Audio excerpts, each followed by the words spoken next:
Siria, un país victimizado por una guerra de más de 5 años, que se ha convertido en una de las más catastróficas y violentas de la era actual, con un alto número de víctimas. Esta guerra estalló en el verano del 2011, después de varios años en el que los habitantes sufrían violaciones a sus derechos humanos, dictadura, corrupción, desigualdad y pobreza. Todo empezó en la llamada Primavera Árabe, movimientos sociales en el cual grupos de personas protestaban en busca de la democracia y derechos sociales. Tras estas protestas, unos estudiantes pintaron en la pared de esta escuela: "Es su turno, doctor", refiriéndose a Assad, el presidente de Siria. Estas personas, que estaban en busca de sus derechos, fueron calladas de una forma muy violenta por el gobierno sirio. Y fue cuando la guerra comenzó. A lo largo de la guerra ha habido diversas intervenciones de distintos países para apoyar, ya sea a los rebeldes o a Assad, el presidente. En el 2012, Turquía decide bombardear Siria para apoyar a los rebeldes. Más tarde, Arabia Saudita, en apoyo a los rebeldes, ataca para intentar derrocar a Assad. En 2013, Irán aportó dinero y militares al gobierno de Assad. En ese mismo año, Rusia atacó, diciendo que era en contra de ISIS, pero se piensa que esto solo fue una fachada para quienes en verdad estaban apoyando. En septiembre de 2014, Estados Unidos, con el apoyo de Canadá, Francia y Reino Unido, bombardearon Siria para apoyar a los rebeldes moderados. Para este ataque, Obama dijo que para derrotar a Assad era necesario un nuevo líder y un gobierno inclusivo que una al pueblo sirio en la lucha contra grupos terroristas. Pero detrás del lado que apoya a cada país, existen diversos intereses ocultos que en la mayoría son económicos, como Arabia Saudita, que es uno de los proveedores de los rebeldes sirios. Irán es un aliado de Assad. Además de ser su proveedor de armas, el hecho de que Assad esté en el poder le es clave para frenar la influencia de Arabia sobre toda la región. Por último, Estados Unidos, que busca la gran reserva de petróleo y gas natural que tiene el país, y Rusia, que además de buscar las reservas, es un gran comprador de armas sirias y tiene su base naval en el Mediterráneo.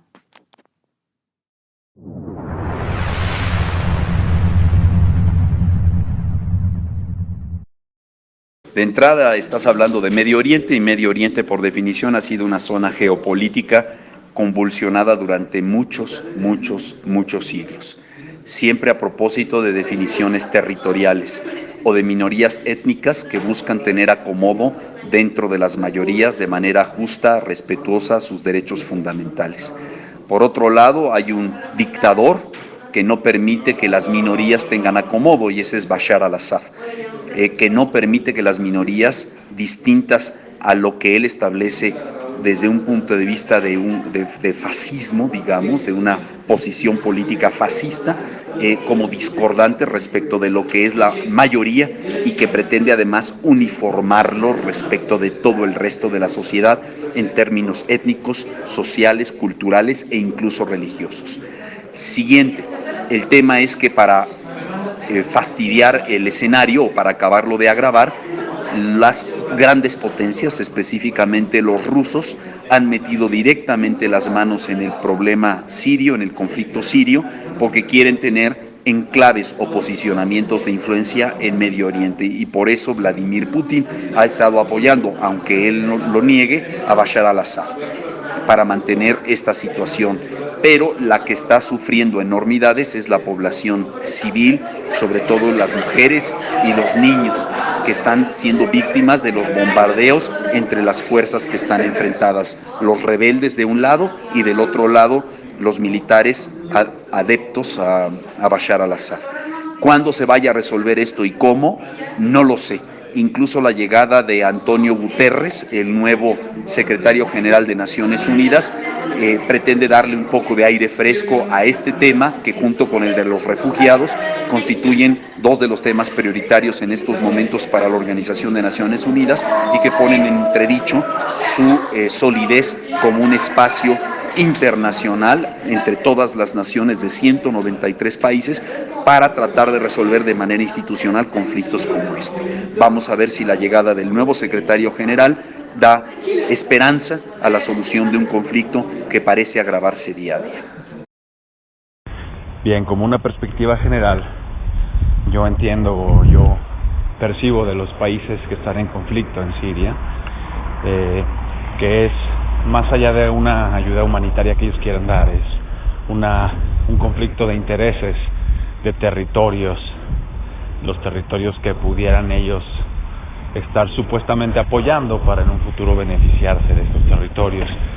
Por eso estamos viendo cómo los países involucrados, como lo son Estados Unidos, Rusia, China, e incluso Turquía, Francia, pues son países que siempre tienen una agenda oculta, y esta agenda pues solo ellos la conocen.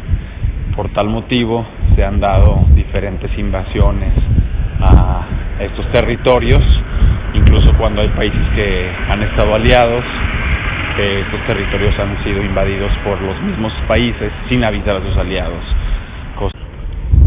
El impacto que puede traer al comercio internacional por el momento hacia nosotros es casi nulo.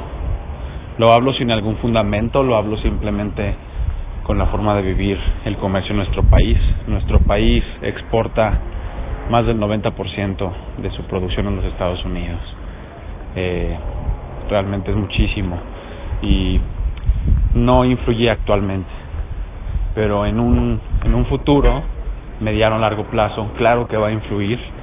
Recordemos que Estados Unidos, desde los atentados del 11 de septiembre, desde estos atentados, su principal preocupación es el terrorismo y cómo protegerse de que entren productos con mercancías ilícitas bajo la CBP, que es Customs and Border Protection, de Seguridad Nacional, de Homeland Security. Pues lo principal es cuidar al país de Estados Unidos. El fanatismo que hay en las distintas religiones en Siria afectan a mucha gente, generando olas de violencia y muertes, creando además un conflicto en la población, generando miedo y preocupación. Este tema también afecta en el ámbito político, ya que las relaciones con los demás países se vuelven más difíciles, a punto tal que solamente se relacionan con los países que les ayudan en situaciones que se van presentando a causa de su conflicto y los que consideran sus aliados. Adicionalmente a esto, hay una cantidad impresionante de gente fallecida por su guerra civil. Adicional a esto, hay mucha gente que se tiene que huir de esa realidad tan hostil, tan llena de muerte, con hambre, buscar refugio en otras regiones o países con la intención de ponerse a salvo. Esto obviamente está generando problemas entre varios países de Europa, que algunos no pueden, otros no quieren estar dispuestos a refugiar a tanta gente con una mentalidad tan extrema. A largo plazo, encontrar una solución a este conflicto es muy difícil, no se visualiza que sea en pocos años.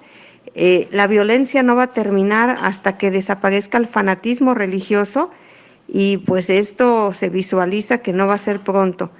El radicalismo que hay entre estas culturas los desune, los mata.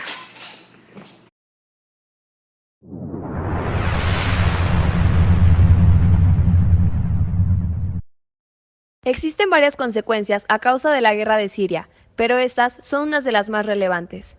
La primera es que, según el Observatorio Sirio de los Derechos Humanos, 366,000 personas han muerto en la guerra de Siria. Esto equivale a que Siria ha perdido el 15% de su población total. La segunda consecuencia de la guerra es que se ha perdido el equivalente a 5 veces su Producto Interno Bruto. Como consecuencia, el 80% de la población está hundida en la pobreza. También se estima que Siria tardará 3 décadas en recuperarse de la guerra. Las exportaciones sirias han caído un 90%.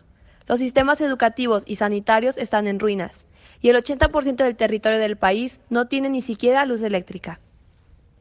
Por último, la organización Save the Children ha publicado que al menos 250,000 niños viven en estado de sitio, obligados a comer pienso para animales y hojas de plantas para sobrevivir.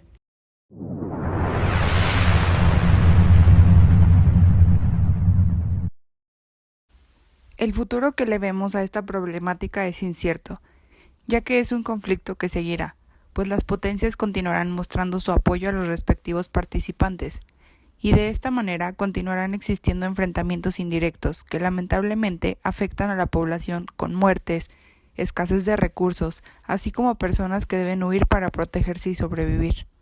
Lamentablemente, muchos países no pueden o no quieren refugiar personas. Es una problemática que trae muchas consecuencias internacionales, y es por eso que la Organización de las Naciones Unidas, a través de su programa para la protección de refugiados, ha tratado de apoyar. Sin embargo, al no ser de fuerza supranacional, se ve difícil que encuentre una solución a corto plazo.